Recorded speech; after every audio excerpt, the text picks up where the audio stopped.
wedding invitations stare me down like tiny judges from across the table, cream-colored, fancy cursive, embossed to death. They look too pristine to be involved in something this messy.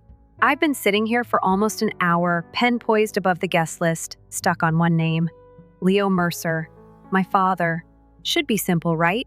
It's not. My phone buzzes. Mom, of course. Did you start addressing them yet? I twist a lock of hair around my finger. Nervous habit. One I thought I'd ditched back in high school. Kind of. My eyes flick to the name again. I'm at Dad's.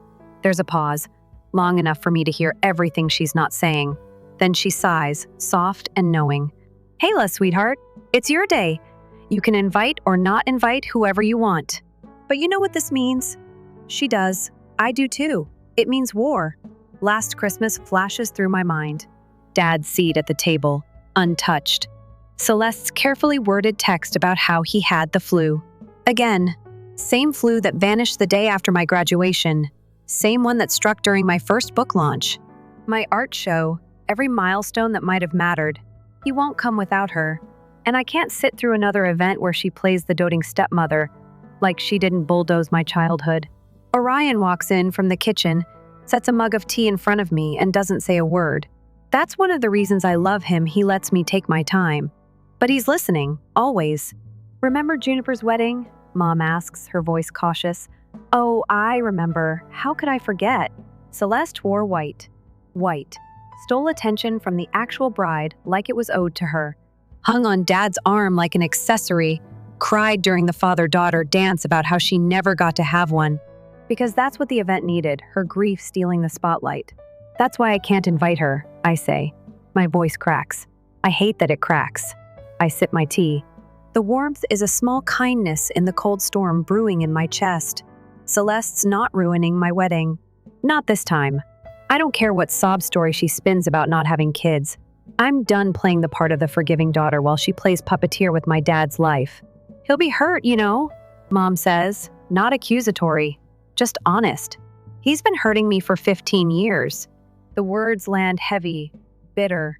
I swallow hard. Ever since he let her move in 2 months after you left. Remember when she threw away my childhood photos? I remember.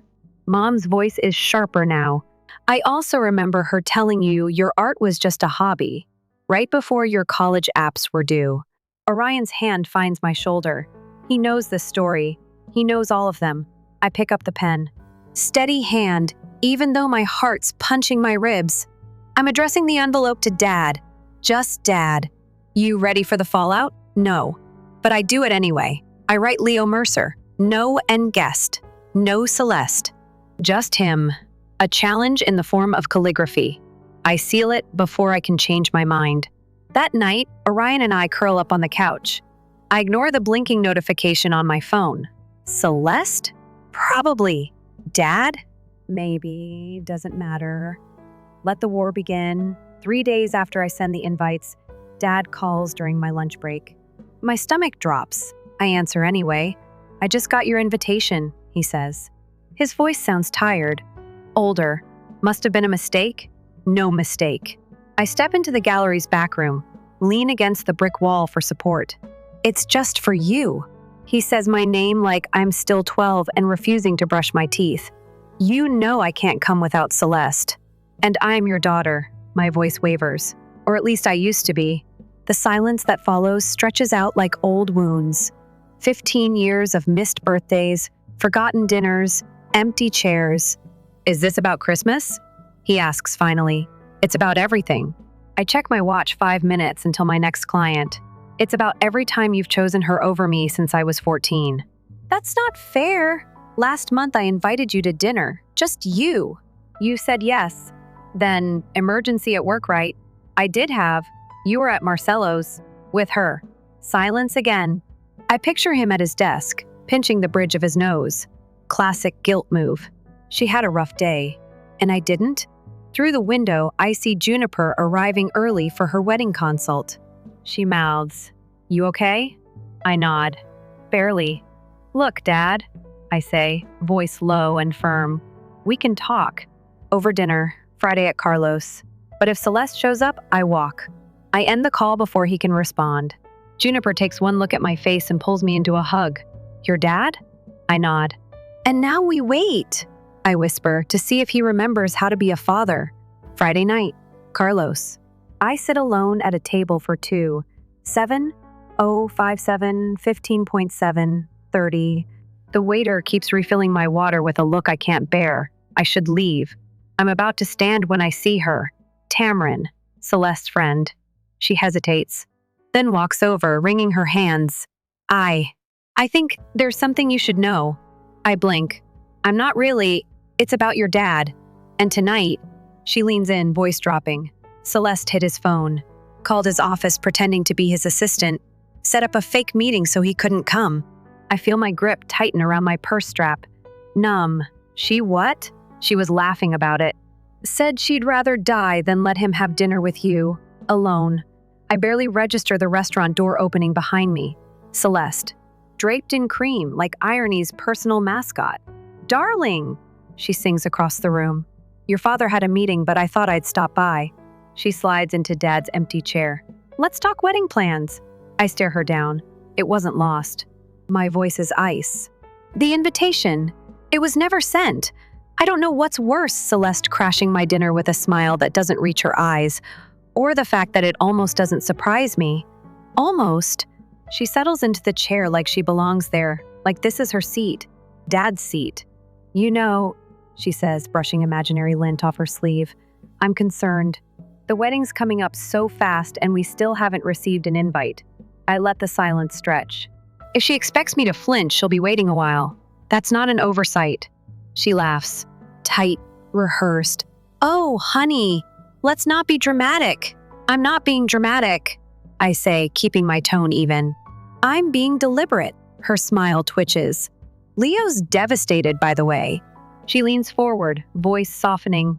Manipulative. He wanted to come, but you put him in an impossible position. No, I correct. I gave him a choice. The impossible position is what you put him in when you made sure he couldn't show up tonight.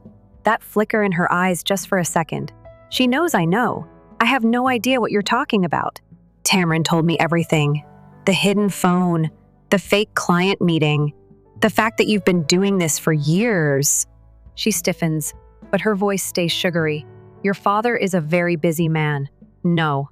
My father is a man who's forgotten how to make his own decisions. People are starting to notice. A couple at the next table whispers.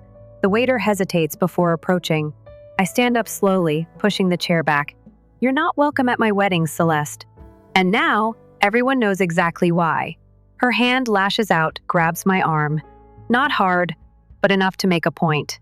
Sit down, she hisses. People are staring. Good, I whisper, yanking my arm back. Let them see who you really are. She opens her mouth, but I'm already walking out. Past the shocked diners, past the hostess pretending not to notice, out into the cold air. I don't cry until I'm halfway home. Not because of what happened, but because I still don't know if Dad will ever stop choosing her. 3 days pass. No call, no message. Just silence. Again. I keep telling myself I shouldn't be surprised. Then, out of nowhere, he shows up at the gallery. It's early morning. I'm sipping stale coffee, sorting prints. And then I see him standing among the canvases like he doesn't belong in this world anymore. Or maybe never did. You could have called, I say, not looking up. Would you have picked up? Fair question.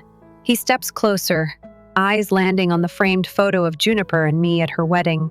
The one where Aller's walking her down the aisle because her father couldn't make it, or wouldn't. Whatever excuse it was that time. Your face, he says. Celeste told me it was an accident. That you bumped her arm when she tried to calm you down. I actually laugh. It's not even bitter anymore. It's just exhausted.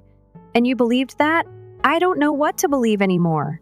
Maybe start with why your wife needed to lie to keep you away from your own daughter. He doesn't have an answer. Just stands there, folding and unfolding his hands. Orion walks in with breakfast. Freezes when he sees Dad, Mr. Mercer, voice flat. He doesn't offer a handshake. I was just leaving, Dad mumbles, or making another excuse. Orion puts the food down, moves to stand beside me.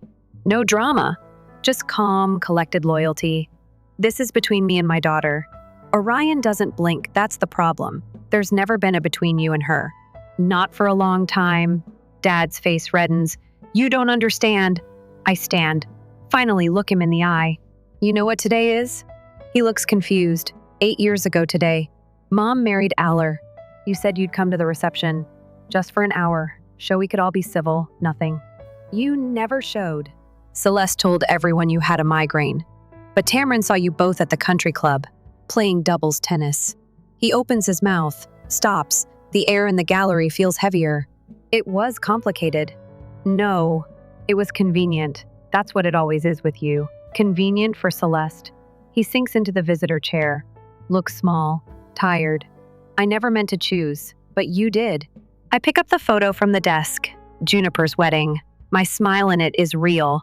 Because that day, for once, the person walking her down the aisle actually showed up. You know who walked her down the aisle? He nods. Aller. Not because he had to, but because he wanted to. Because he chose to be there. He covers his face with one hand, doesn't say a word. You have one more chance, Dad. My wedding. Just you, not her, not both of you. You. He looks up, reaches for me, then stops short. His hand hovers, then falls back to his lap. I don't know if I can. I nod. Not angry, just done. That's the saddest part. He leaves a minute later, doesn't look back. I stand there a long time after he's gone, Orion's arms around me, letting myself feel it. Not anger, not grief, just truth. The next day, Mom calls with the news. He's selling the house. What? The one you grew up in. Tamron said Celeste's already listed it. Showings start tomorrow. I can't speak. The coffee mug slips from my hand and shatters on the floor. I open the real estate app with trembling fingers. There it is, the red Victorian with the bay window. The kitchen door frame where my height marks still live. The backyard where I learned how to plant sunflowers. Now labeled, A blank canvas ready for new memories. My throat closes. I have to go. I hang up and drive.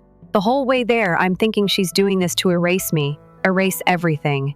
The for sale sign is already in the yard. Bright red, loud. I park across the street. Watch as a young couple walks through with a realtor. And then I see her, Celeste, perfectly dressed. All warm smiles and firm handshakes, acting like she owns the story this house tells. I get out of the car before I can stop myself. She spots me. Her smile falters. Darling. What a surprise. Not really, I say, stepping closer. I'm not here for you. I'm here for them. I turn to the couple. Just a heads up, the foundation's cracked, basement floods, wiring's ancient. And the attic? I meet her gaze. Let's just say, some things up there never forget. The couple glances at each other, uneasy. The realtor frowns. Celeste's smile is gone now. Her hands twitch at her sides. You spiteful little, I learned from the best. Then I pause. Turn one last time. Oh, and Celeste? I lean in, just loud enough. There's a diary in the attic. Every lie, every manipulation, all of it. She pales.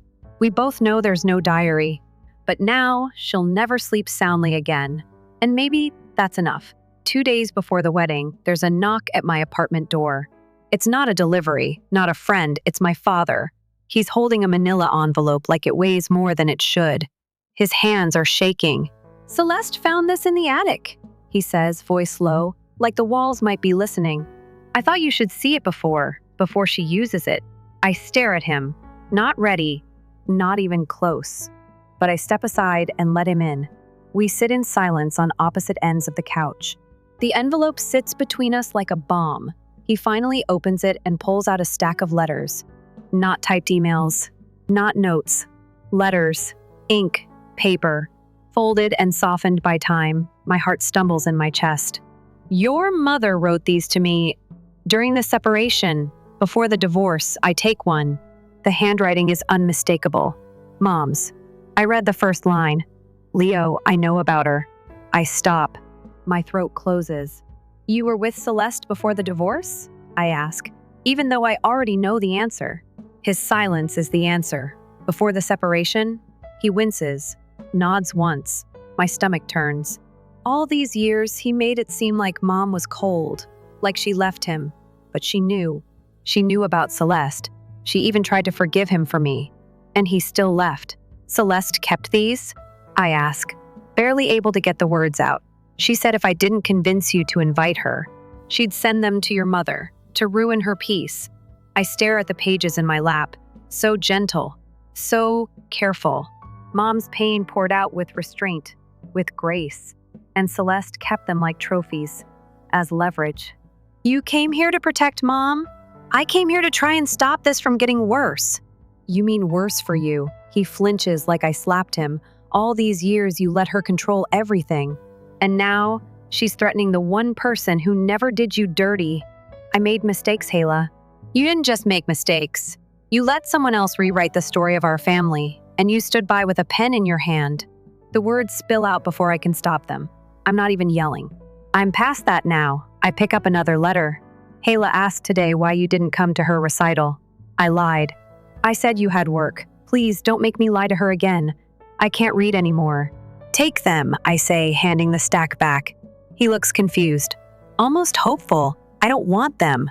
And I'm not making deals. I stand. Tell Celeste she can do what she wants. Send them, burn them, frame them. I'm done protecting your lies. He doesn't move, just watches me like he's trying to see the daughter he used to know. But I'm not her anymore. I'm the woman who drew a line in the sand and finally meant it. He stands slowly, envelope pressed to his chest like armor. You'd really want me to miss your wedding? I meet his eyes. You've been missing from everything else. Why should this be different? He nods. Not angry, just empty. Then he turns and leaves. The moment the door closes behind him, I slide to the floor and cry for the girl I used to be. I call Mom that night. She listens. She doesn't interrupt, just lets me read parts of the letters out loud. When I'm done, she's quiet for a long time. Then she sighs. I always suspected there was more. I just didn't want you to hate him. You were trying to protect me. So were you, baby? We both were. From different things. He's scared of Celeste. Still, I know. She's threatening to send the letters to you. To blow everything up before the wedding, let her. Mom's voice is calm, steady, stronger than I expected. That woman's held too many secrets for too long. If she wants a war, she'll get it. But she won't ruin your day. The morning of my wedding dawns bright and too quiet. My dress hangs by the window, catching the sun like it knows it's finally time. But I'm not at the venue. I'm in front of my old house again, dressed in jeans, hair still pinned back from last night's trial run, phone buzzing in my back pocket. Tamron's already there, pacing the sidewalk. When she sees me, she hurries over. I didn't know who else to tell. Tell me what? Celeste told your dad she found a lump. The air leaves my lungs. A lump? She said she needed to go to the hospital today. Made him promise to take her. Said it was urgent. On my wedding day, Tamron nods. Except I called the hospital. No appointment, nothing scheduled. She hesitates. She lied, Hayla. She lied so he wouldn't come. It's not even shocking anymore. Just exhausting. Like watching the same sad play over and over, knowing the ending never changes. Where are they now? She left 10 minutes ago. Alone. He wasn't answering his phone. He still might come, I whisper. Even though I don't believe it, only if someone shows him the truth. I nod once and head toward the door. The key still works. That alone almost breaks me. Inside, it smells like polished wood and expensive flowers. The house is colder than I remember. Lifeless. Celeste is standing at the bottom of the stairs, silk robe, perfect lipstick. Like this is just another morning. Hayla, she smiles. Shouldn't you be getting married right now? Shouldn't you be at the hospital? Her eyes narrow, just slightly. It's a precaution. I'm not taking chances. There's no appointment. She doesn't blink. You lied to keep him away. Again, she shrugs.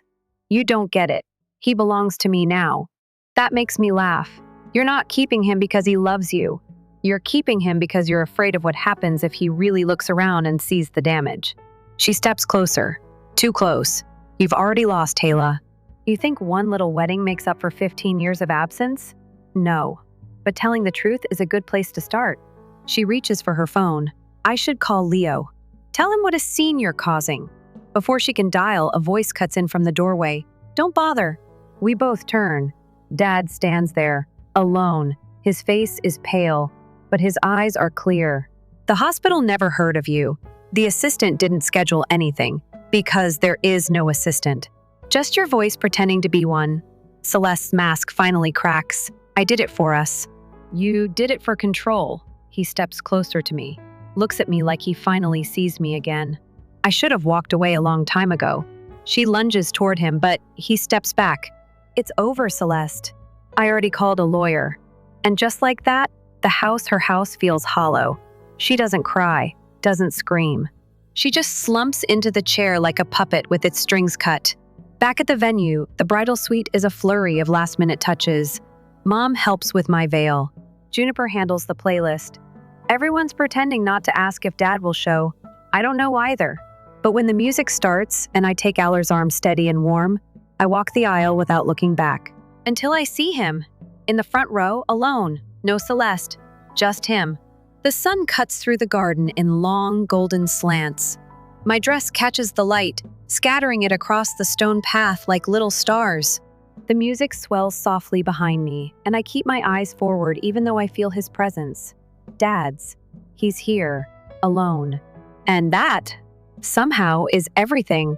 Aller's arm is steady beneath mine. We walk in sync, slow and sure, every step echoing louder than words. Mom's seated near the front, beaming through misty eyes. Juniper stands up by the arch, bouquet in hand, giving me a little wink. Orion, my Orion, waits for me at the end of the aisle, hands clasped in front of him like he's anchoring himself there.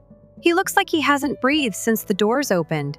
I don't cry until I see his face. Not because I'm sad, but because I finally feel something lift. Like, maybe, just maybe, the past doesn't get to win this time. The ceremony is simple, sweet. No over-the-top gestures, no choreographed dance routines, just words that matter and people who stayed. Orion slips the ring on my finger, his hands warm against mine. When it's my turn, mine tremble just a little. Not from nerves, just from everything that led to this. I promise to love you, I say, my voice soft but sure, even on the days it's hard. Especially on the days it's hard. He grins, and I swear the whole garden breathes with us. We kiss. The crowd claps. And just like that, we're married. At the reception, laughter floats above the music like dandelions on wind. People dance, toast, eat too many tiny desserts. The table centerpieces I spent 2 weekends crafting by hand actually look good. Better than I imagined. I almost forget the empty chair. Almost. But it's there. Next to Dad. I insisted on keeping it. A blank space where Celeste would have been. Where she thought she belonged. I glance at Dad, wondering if he sees it the same way I do. As a symbol. A silent line that finally held its ground. He hasn't touched his drink. Just sits there, hands folded, watching the dance floor like someone visiting a country they used to live in.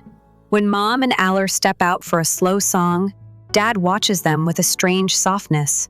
Not regret, not jealousy, just something honest. He catches me looking and stands, hesitates, then approaches, holding an envelope, cream-colored, familiar, my handwriting. I wrote it last night. Slipped it into his coat pocket when I saw him at the house. I wasn't sure he'd read it. I definitely didn't expect a reply. I read your letter, he says, voice low, steady. I nod, heart thudding. Good. He opens it, pulls out a single folded note and hands it to me. One sentence, written in blocky, careful script. I don't deserve forgiveness, but maybe we both deserve peace. For a second, I don't know what to say, but he's not expecting anything. He just stands there, awkward and quiet, until I finally motion to the seat beside me. He sits. Not in the empty one, just close enough. We don't talk. We don't need to. And somehow, that's enough. Later, as the sky softens to lavender and Orion pulls me into one more dance, I spot Dad again. This time, he's smiling. Not big, not wide, just enough. Tamron waves at me from across the lawn. Juniper's got chocolate on her dress. Mom's in the middle of a circle of guests, laughing with her whole chest. And Celeste? Gone. No texts. No dramatic re-entrance. No threats. Just gone. Maybe for good. After the cake's been cut and the flower girls passed out under the gift table, Orion and I finally slip away. We make our escape through the side gate, shoes in hand. laughter trailing behind us. In the car, I lean against him, veil crumpled in my lap like a war flag finally lowered. "You okay?"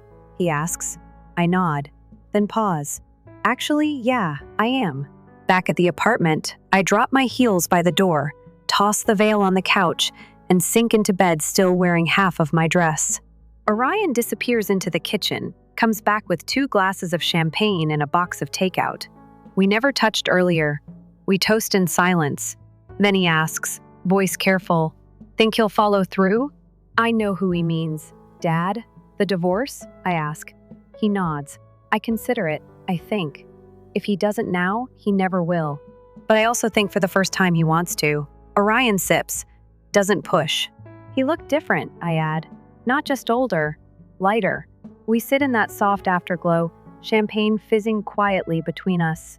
For the first time in a long time, I don't feel like a child begging for scraps of love. I feel like a woman who chose peace over pretending. And it fits. The next morning, there's an envelope waiting in the mailbox. From him. Not Dad, not Celeste, Aller. Inside is a photo from the ceremony. Me beaming, Dad in the corner. Not quite smiling, but present, grounded. There's a sticky note on the back. The chair didn't stay empty. Neither did your heart. Proud of you. I hold it for a long time. Let the truth of it settle. He's right. Later that afternoon, I get a call from Tamrin. Her voice is all nerves and apology and curiosity mixed together.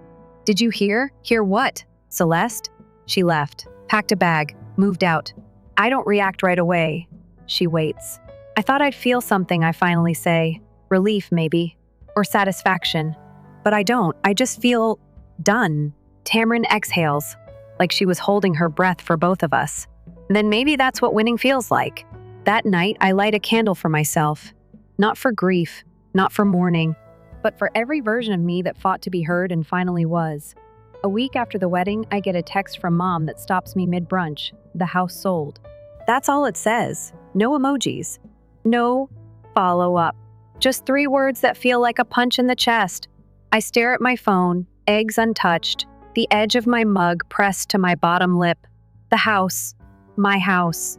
The one with the creaky staircase and the crooked front door that never locked right unless you lifted the handle and twisted hard. The house where I painted my first mural on the bedroom wall and got grounded for it. The house where I cried in the hallway the night Dad told me Celeste was moving in.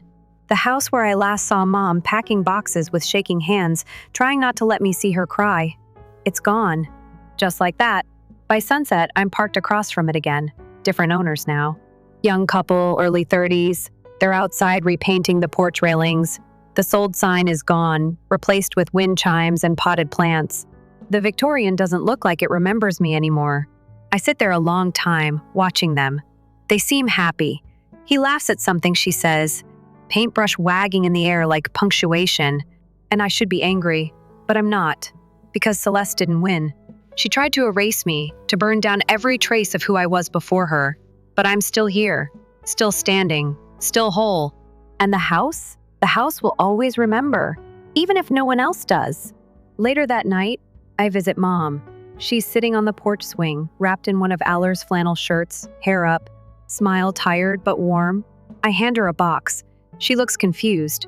Inside are 3 items. A photo of me in front of the old garden, a faded postcard from a childhood vacation, and a chipped mug with a sunflower painted on it. From the attic, I say, before it's sold. She touches the rim of the mug, tracing the cracks like a map. You saved this? Not everything could be salvaged, but some things were worth carrying. She sets the mug down and pulls me into a hug. No words, just the kind of silence that says everything. That weekend, I get a letter in the mail, real envelope. No return address. Inside is a single sheet of paper, typed. Hayla, I'm sorry. Not for the wedding, or the invite, or the empty seat. I'm sorry for the years before that. For watching you disappear and pretending I didn't see it. For letting someone else narrate your story. You were always louder than she wanted you to be. I should have listened to the noise. Love, Dad. I read it twice. Then I fold it neatly and slide it into the back of my sketchbook, behind a watercolor of the house. Some things aren't meant to be fixed. but they can still be remembered.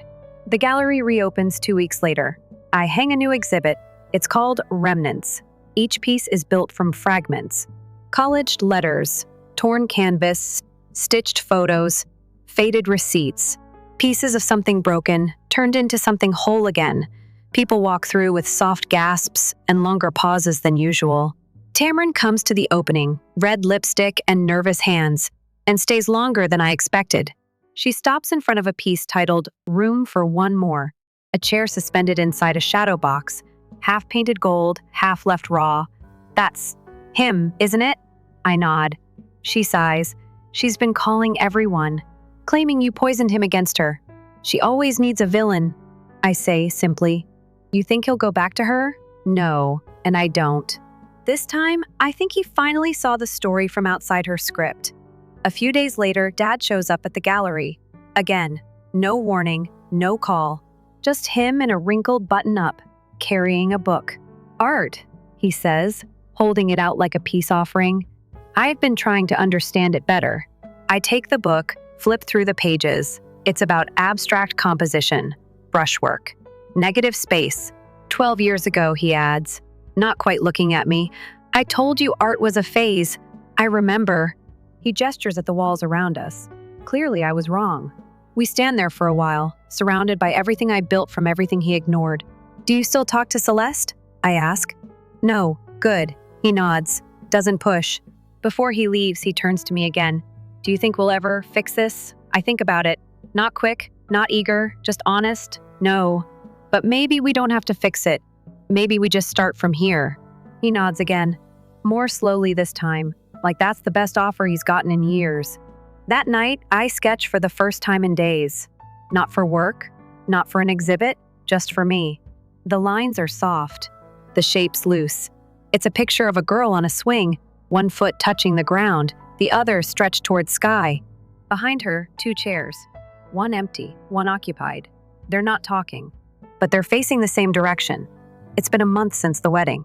Not long, not forever, but long enough for the dust to settle.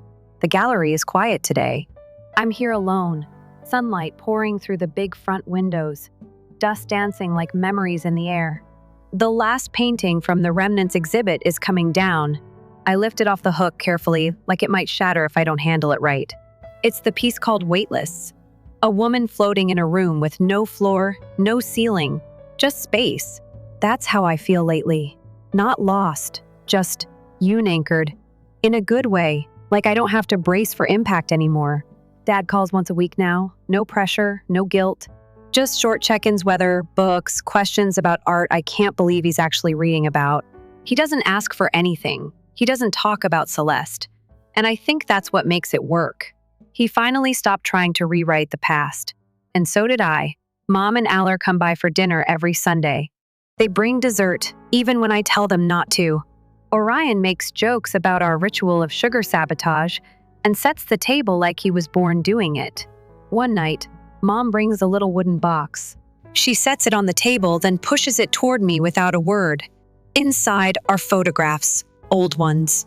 Me at 5, paint-streaked cheeks, grinning next to a mess of a canvas. Me at 10, holding a book I wrote in pencil and called The Magic Window. Dad's in a few too before everything cracked. Before Celeste. Found them in a storage bin in Aller's garage, Mom says softly. Didn't think they'd survived. I run my fingers over the curled edges, eyes burning. These are the ones she threw out. She tried, Mom says, but some things refuse to be erased. A week later, Juniper sends a picture. It's from the wedding, but it's not posed. It's me and Dad. We're sitting side by side, not talking, just watching the dance floor. 2 people who stopped expecting answers, just learning how to be near each other without blame. She captions it, "This is what healing looks like." I don't reply. Just save it to my favorites. One quiet evening, Orion and I sit on the fire escape outside our apartment, eating pizza straight from the box, legs dangling like kids. The air smells like spring finally trying to win over winter. He nudges me gently with his shoulder. "You feel different," he says. Different how? Lighter. The first nod. He's right. There's something about setting things down the weight of unsaid words, of invitations never sent, of chairs left empty on purpose. It frees you in ways apologies never could. That weekend, I go back to the house one last time. The new owners are out again landscaping, arguing softly over mulch colors. I don't stay long, just walk by the fence and pause near the garden. It's gone wild, but the sunflowers? They're growing again, untamed, free. I smile and keep walking, not because I need the closure, but because I already found it. Back at the gallery, I hang a new piece. It's the first in a new series. This one's called What Remains. It's a silhouette, no features, standing in front of two doorways, one open, one bricked shut. The caption reads, "You don't always get to pick the endings, but you do get to choose the exits." The next morning, someone slips a note through the gallery door. "Thank you for telling a story I didn't know I needed. I left my own brick door behind today. No name, no contact info, just truth." I tape it to the back of my sketchbook. Sometimes, you don't need to know who you're helping, just that you are. On a rainy Tuesday, Dad shows up again. He's holding a box this time, not an envelope, not a peace offering, just something awkward and heavy in his arms. Inside are records, vinyl, jazz mostly. A few I used to play on the old turntable in the den when I was 13 and too angsty for conversation. He shrugs when I open it. "Didn't think you'd want them, but figured I'd ask." I don't say anything. Just walk over to the old player we keep near the gallery front desk. I pick a record, dust it off, set the needle. The music scratches, then flows. Soft saxophone, a little melancholy but not sad. He closes his eyes, listening. "Haven't heard this in years," he says. "Me neither." We sit in silence, both pretending not to be surprised by how right it feels. At the end of the month, I write a letter. I don't send it, not to Celeste, not to Dad, just to myself. I write, "You did not win by hurting them. You won by not becoming them. You stood your ground and softened anyway." That's what strength looks like. I fold it, put it in the same drawer where I keep my vows, the wedding photos, and the letter Dad wrote after the wedding. I read it sometimes when the ache flares back up, because healing isn't a straight line. It loops, it dips, it circles old memories and revisits old wounds, but it doesn't stay stuck. Months pass, seasons change. Dad emails a photo. He's traveling again, a canyon this time. One of the ones he always said he'd take me to but never did. He writes, "Maybe next time, we go together." I reply, "Maybe. That's enough for now." The gallery expands. Orion and I move into a bigger place. Mom teaches watercolor at a community center. Aller bakes pies for fun and sells out every Saturday. Life continues. Not perfectly, but honestly. And that's better. One night, I find myself sketching again. It's a bench under a tree. 3 figures, one standing, one seated, one walking away. No labels, no titles. But you can tell, just from the way they lean, something heavy once lived there, and something lighter grew in its place. I call the piece Letting Go. We hang it in the window.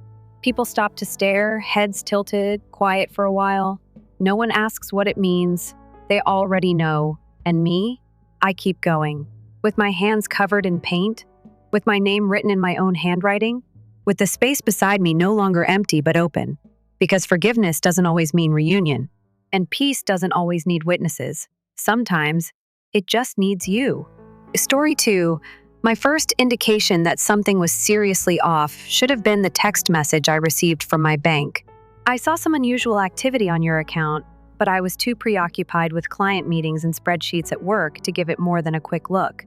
That message signaled the end of my previous existence and the beginning of something I never believed I could do. "My name is Gemma. Hello. Are you all right?" Tiffany peeked into my desk during work. "You appear to have seen a ghost." With trembling palms, I gazed at my phone. My account. It's deserted. All of my money, emergency fund and savings, everything. What? How can that be? With a worried expression on her face, Tiffany drew up a chair. "Mom," I muttered, as the understanding struck me like a kick to the stomach. Somehow, she must have gained access. We started a joint account while I was a college student. I didn't ever shut it. Give her a call. Tiffany squeezed my shoulder and encouraged. Yes, I did. The call repeatedly went directly to voicemail. I grabbed my handbag and said, I have to go home. There's a problem. When I pulled into our family's driveway, the journey home was a haze. I saw that Mom's automobile was missing. At first glance, everything inside appeared normal, even though the front door was shut. Then I noticed her flowing calligraphy on the paper on the kitchen counter. Gemma, my dearest. I'll be abroad by the time you read this. I apologize, but I wanted a new beginning. You'll comprehend eventually. Mom, love. I clenched my fist around the note. My eyes are burning with tears. You get it? You get it? I yelled at the deserted home. It buzzed on my phone. Unknown figure. Hi there. Is Gemma Myers here? The voice of a guy inquired. Indeed. Who is this? Anderson, Felix. Your grandma? Talia's lawyer. I have been attempting to contact you. I regret to notify you that last week, your grandma died away. The room whirled. I learned to be strong from Grandma Talia, the only person who ever defied my mother. Lost. We need to talk about some critical issues pertaining to her estate, Felix went on. Is it possible for you to visit my workplace tomorrow? Yes, I am capable of doing that. I hugged my knees to my chest and sunk to the kitchen floor after hanging up. I was shadowed. Crouching next to me, Gideon remarked, I came as soon as I could. My pal from high school was always there for me. You may need backup, Tiffany warned over the phone. She handled things well. All of my money. My voice broke. Grandma Talia has already left as well. His shoulders touched mine as we sat side by side. Do you recall how your mother persuaded you to join her business instead of attending college? And it was Talia who took over. I wiped my tears and nodded. She covered the cost of my first semester. Advised me to keep my dreams intact. Jim, your mother has been playing these games with you all your life. Guilt trips, deception, and unpaid loans are all examples. I muttered that I believed she had changed. Lately, she seemed different, more steady. At last, we were developing a genuine friendship. Once more, my phone buzzed. Devin texted me at work. Hello, your mom just sent the office an email informing them that you would be taking a leave of absence due to a family emergency. Is everything all right? God, oh God. I presented the message to Gideon. She's trying to hide, ensuring that nobody inquires as to why I could be absent for a few days. This was her strategy. Gideon spoke in a harsh tone. Everything, re-establishing contact with you, gaining your confidence, only want her to purify me. The feeling of numbness was subsiding. Darker things took their place, something that rather alarmed me. What are you contemplating? Gideon inquired, examining my face. I straightened my shoulders and got to my feet. What Grandma Talia used to say constantly comes to mind. Allowing karma to take its course is sometimes the finest form of retaliation. But what do you know? Perhaps karma needs a little assistance from time to time. Jem? No. Pay attention. I have an appointment with Grandma's attorney tomorrow. In any case, in her will, she abandoned me. It's a beginning. Mom believes she is. She doesn't know what's going to happen. Gideon stood with a worried expression on his face. Just use caution. People are changed by revenge. I've already changed, I remarked, surveying the home that was filled with so many memories of deceit and deception. Perhaps that was just what I needed. My phone gave me one last buzz, another warning from the bank. My card has just been used in a Singaporean airport by Mom. Go for it, Mom. Go for it. Even though it was cold outdoors in the fall, Felix's workplace seemed excessively warm. As I watched him go through a pile of papers, I shifted about on the leather chair. He adjusted his spectacles and continued. Before we start, I would want to offer my sympathies. For me, Talia was more than simply a customer. She was a close companion. Thank you. I tightened my throat. I'm still in shock that she's gone. She talked about you a much. Felix produced a heavy envelope. In fact, she was really worried about you during our previous encounter, Tiffany mouthed as she slid in as the door opened. I apologize for being late. Knowing that I couldn't do this alone, I requested her to join me for moral support as she sat down next to me. Felix went on, as you know, your grandma had a keen sense of business. She created a series of boutique hotels that are currently worth about $12 million. I jerked my head up. $12 million. And that only includes the hotels. He moved a piece of paper across the desk. Her investment portfolio, personal estate, and other items are also included. Felix was outlining the specifics when Tiffany took my hand beneath the desk. My brain was spinning with the figures. Gemma, she left everything to you. Each coin, each property, each asset. However, what about Mom? Before I could stop them, the words came out. Felix's face grew stern. Elizabeth's absence from the will was made clear by Talia. One paraphrase her when she says, "My daughter has taken enough." A little hysterical laughter sprang in my throat. "When Mom learns, she will go crazy," Felix remarked softly. "She already knows. Threatening to challenge the will from Singapore, she has been phoning my office every day," I whispered. "How practical." "Something else is involved." Felix opened a drawer on his desk. "This was left for you by Talia. Stated that I ought to offer it to you in private." I took an old leather diary from him. Inside, the pages were packed with Grandma's recognizable handwriting. Felix stood and said, "Give me a minute. Could you please assist me get some documents from the other room, Tiffany?" I opened the journal to a marked page after they had departed. "I'm leaving, my beloved Gemma, if you're reading this. However, I've seen you develop into a powerful, competent lady. Elizabeth will do all in her power to keep you reliant on her, but the riches I've given you is more than just cash. It's liberty. Make good use of it. And keep in mind, allowing a snake to believe it is winning until it is unable to break free from the trap. It is made for itself is sometimes the best way to deal with it. Grandma Talia, I love you very much." I closed the diary with shaking hands. Tiffany came back by herself as the door opened. "Are you all right?" She sat next to me and asked. I muttered that she knew. Grandma somehow knew Mom would give this a try. "What are you contemplating?" A notification appeared on my phone before I could respond. Mom sent an email. "I know you're furious, darling, but I couldn't help myself. The chance was too wonderful to ignore. I'll give you twice as much back when my investment is profitable. I swear. And your granny was mentioned to me. I'm so sorry. We ought to discuss the will. Give me a call. Mom, love. She's amazing." As she read over my shoulder, Tiffany exhaled. "Even after stealing your money, she still believes she should receive a portion of the estate." I got up and started to pace the office. "What's insane, do you?" I still have a part of me that wants to believe her. That's her level of skill. She's nearly convinced me even now. What is the play then? I was thinking of a scheme, fearsome and very clear. We allow her to believe she is winning. Let Felix know that I'm thinking about splitting the inheritance. Gemma, Mom is eager to get home.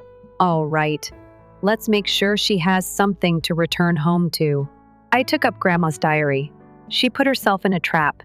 Felix was prepared to sign the transfer forms when he returned with a stack of papers. I sat down and said, "Actually, I have some inquiries concerning property management, particularly around giving someone the impression that they have access to resources that they do not truly own." Felix's eyebrow went up. "This must be related to Elizabeth, I suppose. Let's say that when it comes to dealing with snakes, I'm following my grandmother's instructions. Something changed inside of me as I signed paper after document. The deceived and heartbroken daughter was disappearing, replaced by a more powerful individual, someone who had studied long-term strategy from the greatest. As we were done, Felix remarked, "One more thing. Instructions about the main house's master suite were left by your grandma. Claimed that when the time came, you would know what to do with it." I grinned as I thought of the room that Mom had always wanted, but that Grandma had never given her. "Yes, I am well aware of what I should do. Right up until she doesn't, Mom will adore it. Will you allow her to remain in the master suite?" Tiffany's coffee almost suffocated her. I had not yet unloaded the boxes that surrounding us as we sat in my new office at the hotel's headquarters. "Your bank account was just wiped out by the same woman. That's precisely why it's ideal." I opened my laptop's security camera video and saw the opulent chamber. Grandma had planted cameras all throughout the place, cunning after Mom's last jewelry loan attempt. Tiffany smiled. "I enjoy it." We were stopped by a knock on the door. Gideon entered with a pile of documents. He placed them on my desk and remarked, "Your mother has been busy." At the bank, I asked my buddy to get her transaction history. My jaw tightened as I turned the pages of the documents.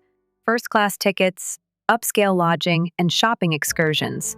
She is consuming my savings as if it were insignificant. Gideon pointed to a highlighted entry and said, "There's more." Here in town, she has started calling real estate brokers. She intends to return sooner rather than later. I turned my laptop around and showed them a recent email I had received. I've had time to reflect on my behavior, and I've come to the realization that I made a lot of horrible mistakes, dearest Gemma. Next week, I'll be returning home. I hope we can chat even though I know I don't deserve your forgiveness. I've heard that you inherited Talia's property. Maybe we can talk about it at dinner, Mom, love. Whoa, said Tiffany. She is not even making an effort to conceal her intentions. Excellent. I pulled out my calendar. It's time to get the scene ready. Can you do something for me, Gideon? He arched an eyebrow. It depends. Is it lawful? For the most part. I grinned. Next week, I need you to come get Mom from the airport. Give the impression that I'm too preoccupied with the hotels to attend in person. Bring her to the house after that, Tiffany realized. Where? Everything will be prepared just as she anticipates. A wealthy daughter who is prepared to be duped once more. That's right. Grandma's journal came out. However, we must first make some adjustments to the master suite. We turned the space into an ideal trap throughout the course of the following week. Each expensive item was photographed and cataloged. There was a concealed camera in each drawer. All the safes were set up to record when they were opened. The tracking program is set up. Declaring, Devin shut down his laptop. I swore him to secrecy and brought him in for his knowledge. You will be notified of any emails she sends or gets from the house network. You're quite skilled at this. Gideon watched as I set up ostentatious-looking costume jewelry in the suite. Secure. I claimed to have learned from the finest. I reflected on all the occasions I had witnessed my mother deceive others. I learned everything I know about deceit from her. It's time to prove to her that I've been an excellent student. It buzzed on my phone. Felix texted. Elizabeth's attorney phoned. She's pulling out of the will challenge. She is, of course. Reading over my shoulder, Tiffany remarked. When she believes she can have the entire cake, we battle over crumbs. Gideon drew me aside as we were wrapping up the preparations that night. Are you certain about this? You still have time to change your mind. I surveyed the space that would eventually become Mom's opulent prison. What did she say when I started college, do you know? You might be assisting me with my business instead of wasting time studying. She persuaded me to pay her for my tuition. Unless Grandma had intervened. I recall, he responded quietly. That year, you were a complete disaster. She has never had to deal with the fallout. Excellent. Not authentic ones. She simply goes on to the next victim, her next plan. Not now. A flight confirmation rang on my phone. Tomorrow morning, Mom would land. I said, places, everyone. It's time to add the finishing touches. We labored through the night to finalize the specifics. Designer clothing in a closet that is equipped with security sensors. A package of jewels that would challenge her self-control.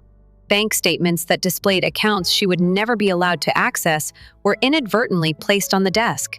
I put Grandma's antique silver mirror on the vanity and added, one last thing. Mom has wanted it all her life, made 2 attempts to take it. It would make the ideal bait now. Tiffany gave me a hard embrace as everyone laughed. She will attempt to flip this around on you, don't you think? Make you feel bad? I'm hoping for it. I lock the door to the suite. I'm confident the strategy will succeed because of this. Up until she does the kill, Mom can't help but play the victim. Leave my flat alone with her. I took one final look at the security feeds. Everything was flawless. Every little thing was planned to play on Mom's manipulation and greed. Go for it, Mom. To the empty room, I muttered. We'll see how you feel about being the one that performed. I saw Gideon's vehicle pull into the driveway on the security feed. Mom appeared just as I recalled when she went outside. An expression of studied regret, well-groomed hair, and designer sunglasses. I said, "Showtime," and went downstairs to greet her. The front door opened. Gemma, sweetheart. Mom hurried over, arms extended. She had the scent of phony promises and pricey perfume. I kept my arms at my sides and let her embrace me. Welcome back, Mom. I've missed you terribly, my love. She withdrew, her eyes sparkling. I realized that what I did was unacceptable, but I was in a terrible situation. Please allow me to clarify. Not right now. As I saw Gideon carrying her bag, I interrupted her. Your flight must have left you exhausted.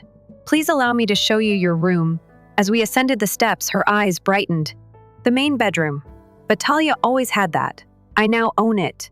I want you to have it," I replied, opening the door. With her mask on, Mom entered the lavish space and paused to admire the antique furniture. Silk curtains and the shining vanity with Grandma's silver mirror. "It's ideal," she exhaled. She traces the mahogany dresser with her fingers. "Simply ideal. There's more. I unlocked the walk-in wardrobe. I brought in some clothes for you. Additionally, there is jewelry in the safe that you may check out for special events." She glanced at the safe and then back at me. "Darling, you're too giving. After all of my actions. Family is family." The words tasted unpleasant as I spoke. In addition, Grandma would have preferred that we make amends about the bequest. Mom took a seat on the soft bed. I interjected, "Let's talk about it over dinner, even though I know I have no right to ask. I'll be back around 7, but I have a meeting now. You own the house. Come on in." She grabbed my hand as I turned to go. "Hold on, Gemma. Regarding the money, I really apologize. Almost anything. I'll put things right. I swear." Recalling all the previous promises she had made and violated, I grasped her palm. "Mom, I'm sure you will. You will, I'm sure." Downstairs, Gideon stood beside his vehicle. She bought it wholeheartedly. I opened the security app on my phone after taking it out. Mom was already looking around the room, at everything. "She's checking the combination on the safe, you see. Delicate." He gave a snort. "Do you want me to stay?" "No. Go. But don't turn off your phone. Tonight is the start of phase 2. I'm back at work. Devin and Tiffany were keeping an eye on the streams. Devin said she's gone in and out of that safe 6 times. On the laptop we left in the room, she has already attempted to access your email. Are there any calls?" I sat down behind my desk and inquired. 3. Tiffany told her former real estate agent everything. It appears that she intends to remain. Excellent. I displayed the fictitious bank statements that we had created. It's time to give her a serious thought. Forward them to her room's printer. We observed the printer in action. Her life's work. Mom almost leaped for the papers. As she read the data, her eyes widened. Tiffany whispered, "God, she's not even trying to hide her greed. She believes she is not required to." "I'm still that gullible girl who gave over her college fund," I murmured in her head. It buzzed on my phone. Mom texted me, "Could we shift supper sooner, darling? I want to talk about so many things." "Let's get started," I said, displaying the message to them. "Is everyone prepared for the second phase?" Devin pulled up the monitoring program and smiled. "The cameras are rolling. The audio is absolutely clear. It's your turn, boss," I responded to the SMS. Naturally. "Mom, at the home it is 530. I'll get takeout," she responded right away. "Excellent. And I appreciate you giving me another opportunity, sweetie." "You won't be sorry." "Yes, but you will." As I saw her strutting in front of Grandma's mirror, I muttered, "Of course you will, Gemma." Gideon spoke quietly.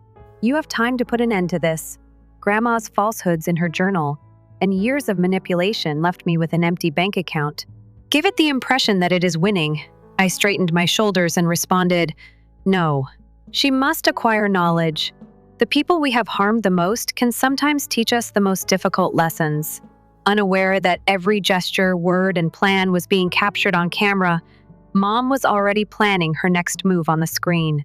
She had stepped straight into the planned trap. It would be interesting to have dinner. With Mom sat across from me, nibbling at her pad thai, the dining room seemed smaller. She had gone to the wardrobe and changed into one of the fancy clothes. A silk blouse that most likely cost more than the average person's rent each month. "The hotels are doing so well," she replied nonchalantly, directing the discussion in the direction she desired. Talia had a knack for business no matter what. Like a daughter, like a mother, I guess. Similar to a granny, similar to a granddaughter. I made the correction while briefly seeing her tense expression. "Of course, sweetheart, I did get a lot of knowledge about hotel management when I was overseas. If you ever want assistance..." It buzzed on my phone. Devin texted, "She has been searching the internet for information on transferring property titles between relatives." "Well," I said, putting my fork down, "I need your assistance with something. I have a lot on my plate, and the Richardson account requires care." Mom's eyes glowed. The Richardson story. One of our most important customers. I have the documents in my study. Do you want to look? She almost leaped out of her seat. Take the lead, sweetheart. In the research. On my laptop, I displayed fictitious financial documents. Mom's perfume nearly choked me as she leaned over my shoulder. Look at these numbers. I gestured toward exaggerated figures. They want to make their collaboration bigger. Interesting. She inhaled while mentally calculating percentages. With my experience, you know. She was interrupted by a crash coming from upstairs. Both of us raised our eyes. It's probably just the wind, I said while trying not to smile. Gideon, right on time. Mom said quickly. I should check my window. I believe I did not close it. Naturally. Go slowly. I opened my phone's security feed as soon as she walked out. Mom hurried into the master bedroom and headed straight for the silver mirror that belonged to Grandma. She touched the frame with her hands, locating the concealed compartment that we had planted. I got you. As she produced the fictitious documents we had hidden there, I muttered. Massive upcoming deals are displayed in confidential hotel contracts. Once more, my phone buzzed. Tiffany, this time your mother just tried to email photos of the contracts to someone caught in our filter. Excellent. Mom returned, looking flushed but triumphant. Everything's fine upstairs. Now, about the Richardson account. Actually, I'm feeling tired. I faked a yawn. Rain check. Naturally. Darling. You work too hard. She kissed my cheek. I think I'll make some calls. Catch up with old friends. Old friends? Like Marcus? I asked innocently, naming her former partner in crime. She froze for a microsecond. I haven't spoken to Marcus in years. Funny because he phoned the office today. Something regarding a business offer. Mom's mask dropped slightly. Did he? Well, I'm sure it's nothing major. Later that night in my apartment, I viewed the security cams with Gideon. Mom was making call after call. Her enthusiasm scarcely held. She's already attempting to set up meetings with possible investors, Gideon said, skimming through the intercepted emails using the false contracts as bait, just as she did in Singapore. I slumped back, tired. Same script, different players. Gemma Gideon stroked my arm. I noticed how you cringed when she embraced you. There is a cost to this. I'm all right. No, you're not. You're becoming like her. It was a slap of words. She is not like me at all. No. Laying complex traps. Engaging in mental games. When this is finished, what happens? She must acquire knowledge. But how much did it cost you? He swung my chair around to look at him. Gem, we've been friends since high school. You're not this person. My phone flashed an alarm before I could react. Mom was attempting to access my computer while she was in the study. I must leave. Standing, I said, Hold on, Gemma. My hand was grabbed by Gideon. Just keep in mind who you are. Don't let retaliation alter that. On the drive to the home, his remarks followed me down to my car even after I pulled away. Grandma's notebook, karma, and repercussions were on my mind. When I got there, Mom was back in her room, looking quite innocent. The security logs, however, provided a different account. Attempted computer access, strange phone calls, and picture documents. Is everything all right? As I walked by her door, she yelled, Perfect, I said, envisioning the trap closing in on her. One step at a time. Everything is flawless. Later, however, as I lay in bed, Gideon's remarks continued to replay in my mind. You're not this person. Perhaps not. However, perhaps this was just the person I needed to be in order to escape her manipulative web. Phase 3 would begin tomorrow, at which point we would determine who had gained the most insight into deceit. Devin said that she will be meeting with investors today. 3 of them from the Blue Lotus restaurant burst into my workplace. I looked at my timepiece. Exactly on time. Is everything ready? Tiffany has the concealed camera already. And you know who else was there? He slipped his phone over my desk and displayed the restaurant's entry security footage. Marcus, your old pal. The sight of Mom's ex-partner, the man who had previously assisted her with so many people, made my stomach knot. She's doing a great job reassembling the band. Do you want me to cancel? Devin inquired. This is becoming serious. No. I grabbed my coat and got up. This is just what we require. Forward the live stream to me. When I got there, the Blue Lotus was full, but I saw Mom right away at a corner table, holding court with 4 elegantly attired individuals. Marcus was sitting next to her, and he looked just as shady as I recalled. "One table," the hostess inquired. "I'm actually going to meet someone." Tiffany was sitting at the bar, sipping a martini, so I went over there. She held up her phone to record the encounter. "You won't believe what these individuals are being promised." As I slid into the stool next to her, she muttered, 3-star rates for 5-star hotels. 30% returns are assured, similar to Singapore. As I saw my mother make ecstatic gestures, I mumbled, "Different nation, same fraud," it buzzed on my phone. "Are you certain of this, Gideon?" "Stopping is still possible." I turned my attention to Mom's table and disregarded the message. Already, one of the investors had taken out his checkbook. "Right now," I told Tiffany. Across the restaurant, she hit a button on her phone. The phone rang for Mom. She moved away from the table and excused herself. "Hi there," she replied. Tiffany did a perfect job of hiding her voice, Miss S. Myers. "Sandra from the fraud department of First National Bank is here. We're phoning because of some questionable transactions." As Tiffany told me about investigations and frozen accounts, I saw Mom's face go white. Her hands were shaking by the time she hung up. I stood up and whispered, "Showtime." "Gemma."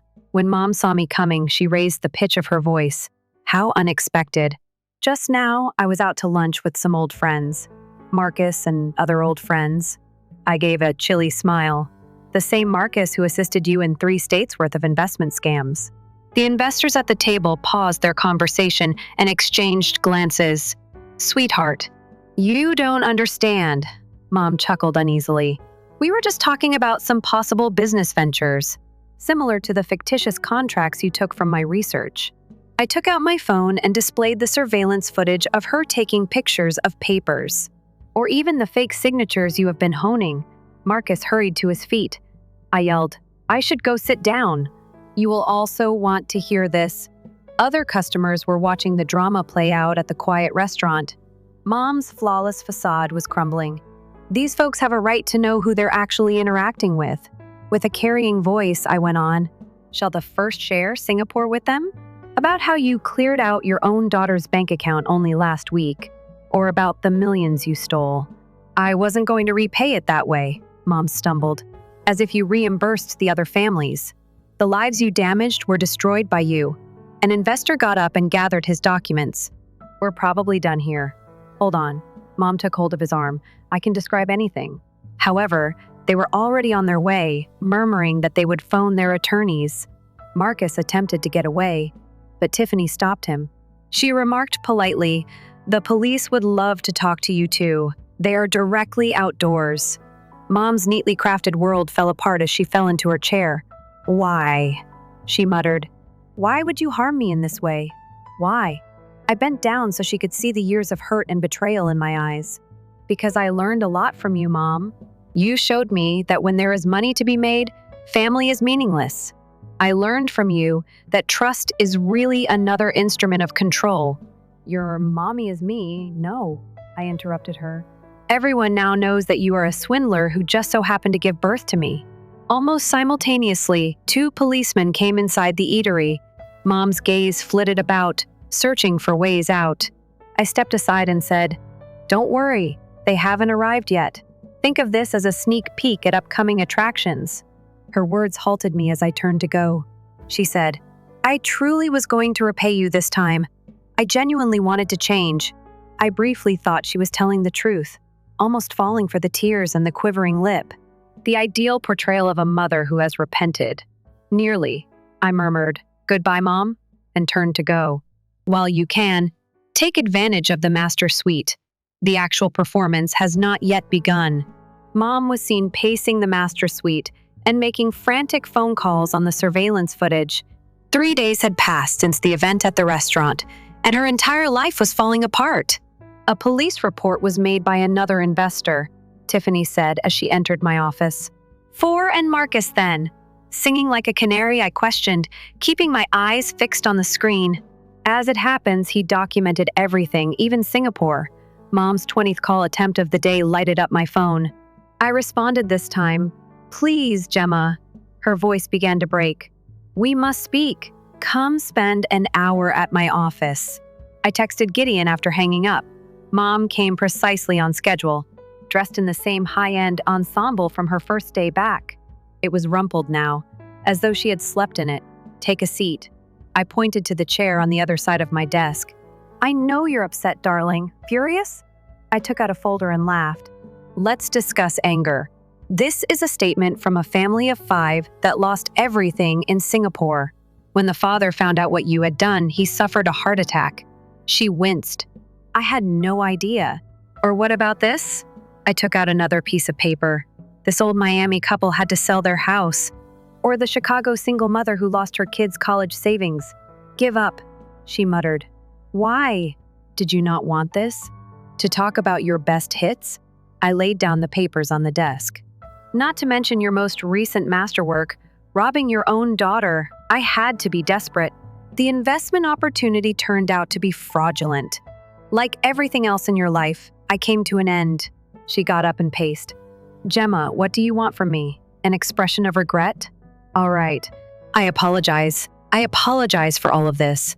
"No, you apologize for being caught." When I hit a button on my phone, security footage from the master suite appeared on the office TV. Apologies. Every phone conversation, meeting, and effort to set up fresh scams was captured on tape. Mom's face turned pale. I've been under your observation, gaining knowledge from the greatest." I grinned. "You always wanted me to follow in your footsteps, didn't you? Copies of everything, including testimonies from previous victims, Marcus's records, and proof of your most recent scam attempts are already in the hands of the authorities." She sank back onto the seat. "Why, your mommy is me. That's right. You were meant to keep me safe. Instead, nurture me. I learned from you that love is really another instrument of control." I got up and moved around the desk. "But I learned something from my grandmother. The second is about repercussions and karma. How will you respond?" I gave her an envelope that contained a one-way ticket to a Montana tiny town.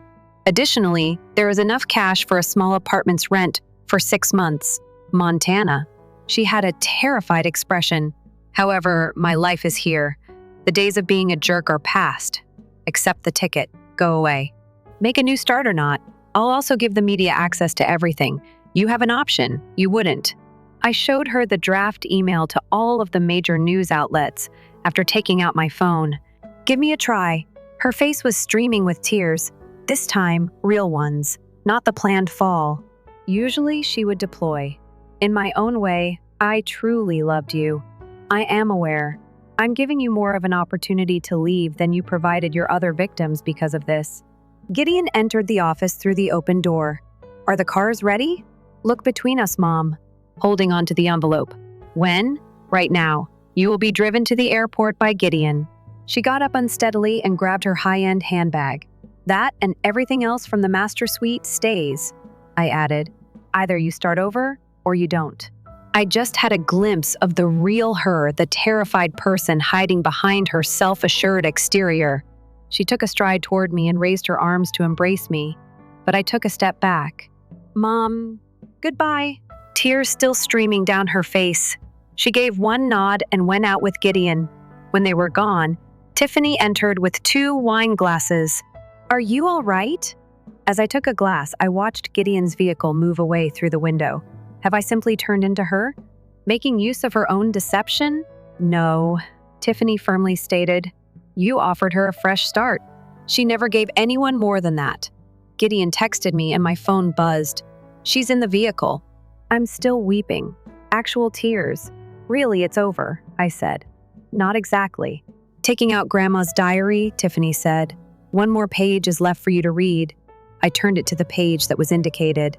Get a final glimpse of Grandma's recognizable handwriting. Don't forget, sweetheart. Forgiveness is a permanent liberation, but retribution may provide temporary satisfaction. You have an option. I put the diary away, considering karma, repercussions, and Mom's tears about the fine line that separates retribution from justice. I made the decision. What would I pick, though? Through the window, the tiny Montana bistro seemed just like it had in the security pictures. I saw my mother cleaning tables while wearing a plain black uniform in place of her expensive clothing. Are you certain about this? From the driver's seat, Gideon inquired. Grandma was correct about forgiving, I confessed. Even though Mom isn't deserving, do you want me to enter? I gave a head shake. I'll have to accomplish this on my own. As I walked in, the bell sounded. Mom was restocking sugar packets with her back to me. Without looking back, she stated, We're closing in 10 minutes. Hi, Mother. She turned slowly after freezing. The well-executed charisma and flawless cosmetics were gone. She had a genuine appearance. Gemma, her voice broke. How did you come across you? You were never lost to me. At the counter, I took a seat. Please, coffee. Dark. As she poured the cup, her hands trembled. Do you want to see whether I'm doing fraud once more? No. The private investigator's weekly reports accomplish that. I sipped. This is the reason I'm here. I slid an envelope across the counter after taking it out. Dozens of letters, all addressed to me, were found within. They all came back unopened. You got them, she said in a whisper, every 23. Until yesterday, I just couldn't read them. Mom held on to the counter. I also think you're sincere about trying to change, about apologizing. I took out a second envelope. I thus brought you something. Carefully, she opened it. She gasped upon seeing what was inside. Grandma, a silver mirror. This time, the genuine one. It's not the Master Suite duplicate. Why? For mending must begin somewhere. I looked her in the eyes. However, there are restrictions. She took a heavy seat. Naturally, you remain here first. Continue to work and to live a moral life. I took a folder out. Second, you assist me in resolving your victims' issues. The Singaporean family comes first. How? I've used the hotel's earnings to create a reparation fund. 20% of your pay will be your contribution. It's a start, but it won't solve everything. Her eyes filled with tears. Real ones. Like that day in the workplace? What about us? The third requirement is that. I inhaled deeply. Total truthfulness. Not another cons. No more deceit. Just the facts, despite the pain. Particularly at that time. She lightly touched the mirror. Have I ever explained to you why I began running? Drawbacks? No. Your dad. She hesitated. He left us with nothing. I had a kid when I was 22, a bank account that is empty. I made a self-promise that I would never again feel so powerless. So instead, you made people feel powerless? She winced. Indeed. I also somehow lost sight of the distinction between harming people and defending myself. You included. The lights in the cafe flickered. It's time to close. Standing, I said, I have to go, but I'll be back next month. We can discuss over coffee if you want to see how I'm doing. Give it a shot. She almost reached for me as she walked around the counter. I'm not worthy of another opportunity. No, I concurred. However, I merit the opportunity to recover. And perhaps this is the beginning. I approached the door and then turned around. And Mom, too. Cheers to your birthday. She reached for her mouth. You recalled, I recall every detail, both the positive and negative. That is the reason they are so crucial and difficult. Gideon was waiting outside. How did it go? I glanced across the window. Mom was sobbing softly while holding Grandma's mirror. I said, she's different, very distinct. Individuals are subject to change, softly, he said. If their desire is strong enough. It buzzed on my phone. Tiffany texted, Did you give the mirror to her? Indeed. I returned the type, and perhaps something more significant, an opportunity. I reflected on Grandma's final comments in her notebook as we drove away, about repercussions and karma. Yes, but choice is also important. About making the decision to end cycles rather than continue them. Gideon replied, You know, as we entered the freeway, Mom being sent into exile is something your grandma would be proud of offering her a way to turn her life around. She gave herself more than that. I felt the one letter I had saved in my pocket. Mom's most recent, which details her first honest salary, her little flat. She tries to make things right. Perhaps destroying someone wasn't the goal of retaliation. Perhaps it was about making them confront themselves at times, to alter, to develop, and that transformation could, just might, be the cure for us both. Come on, let's get home. As I saw the cafe go from the rearview mirror, I murmured, We need to go to work. The money for reparations would not grow on its own. Additionally, a family in Singapore was about to receive the first of many payments to make amends, along with an unexpected letter of apology. Although it wasn't a flawless conclusion, it was a start.